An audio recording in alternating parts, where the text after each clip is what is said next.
So I've missed, at this point, 2 races that are pretty big. Chaos, boys. I'm not in a position to where I can train consistently right now, and so I'm trying to get that consistency back, and as I build this consistency back up, hopefully I'll be able to build up the intensity and keep moving forward with this season.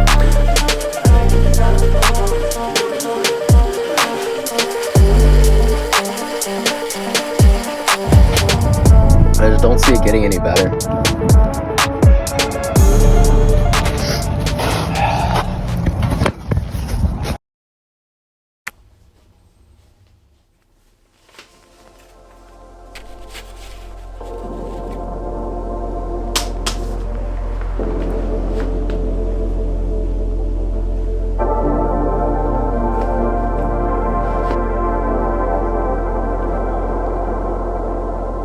Class at 11. It's like 9:30 right now, so I'm gonna run a little bit, see what it feels like, and hopefully make it to class on time.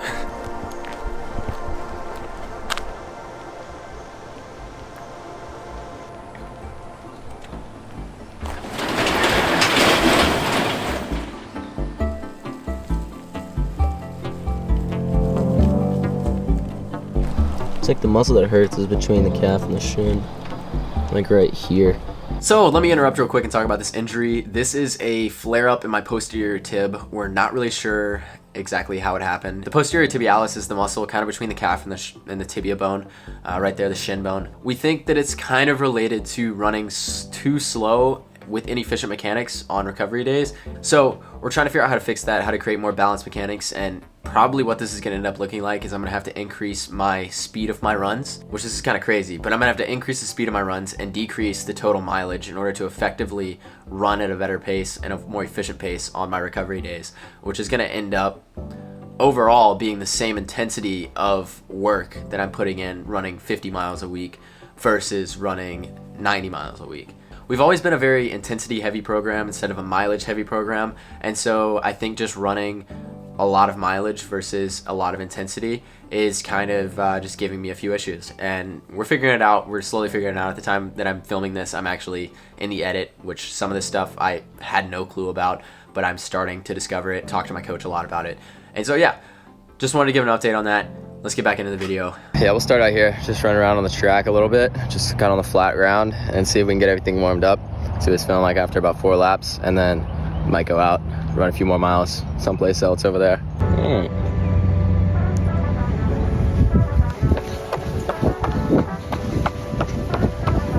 Took me a second to find a rhythm. Hey, we're over a lap in. Lock in, baby, lock in. Lock in, we grinded today. All right. I'm gonna stretch on these stairs. See if we can get the calves firing right. It's hard to get everything activated just through stretching, so I have to like run a little bit and then stretch, and that gets everything activated to where I can actually run more. All right, just hit mile 2, like 7 minutes. So we're just running at this point. I don't know. So just made it 3.2 miles, give or take, and so I'm stretching again.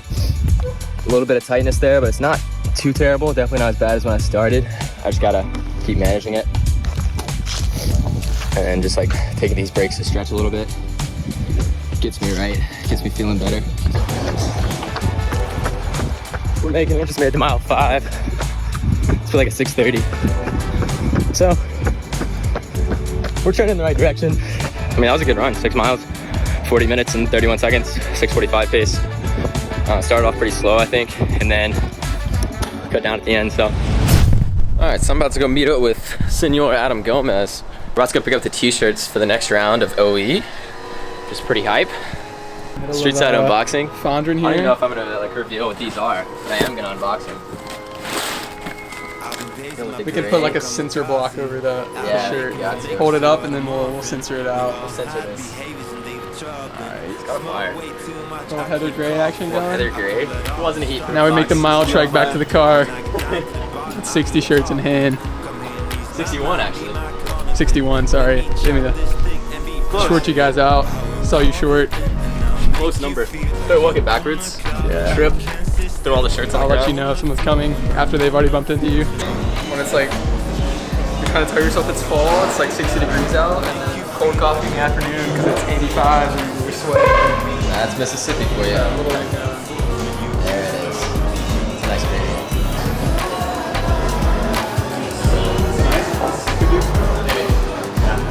It's the, that's the deal.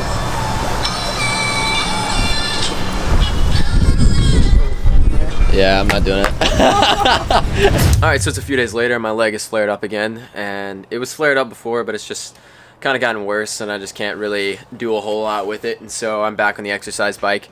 The team this morning had like a VO2 max type workout, some 1600s, 1200s, like some 5K pace reps is the main thing they did this morning, and they crushed it. Some people were like, yeah, this is the best workout I've ever had in my entire life, and so that was fun to watch, to see those guys just really get after it. For me, it's just been hard to like watch them do the reps, and just I know like I physically can't do them, and it's like, dang, like I wish I could, but I can't hop on an exercise bike, and so that's what we're gonna do today. So speaking of the team, the state that the team's in, it's just kind of tough. Our number 2 right now, he broke his foot. I'm out, and I'm our number 3, so it's kind of a difficult position to be in, and we're trying to figure out what it looks like for us as far as going to nationals, if we're even gonna make it this year. We're not even sure. And at the beginning of the season, we had some high hopes of maybe being top 10, top 5 at nationals, and now it's like, oh shoot, I don't know if we're gonna be able to get there. I think we have a crew that can make it to nationals. It's just gonna be, I don't know exactly where they're gonna place, and it's just kind of upsetting to not really, I don't know if I'm gonna be able to be a part of it, and I might just have to get ready for indoor season, but I'm gonna try to maintain as much fitness as I can by doing these workouts and stuff, and we'll see what happens. So before this workout, I ate a PB&J, and then I took some like gel. I took like a gel pack from Muir Energy. They sent me some gel packs like maybe last month, and so I'm gonna try out one of those and see what it makes me feel like on the bike. The plan today is to do a threshold workout, so I'm probably gonna do about a 10-minute warm-up and then some 5-minute reps with about 60-second rest in between each, and see if I can just kind of get up to a threshold heart rate. I'm not really that experienced on a bike, and so I'm just gonna go get on like the stationary bike and see if I can just get the heart rate up and get some threshold reps in.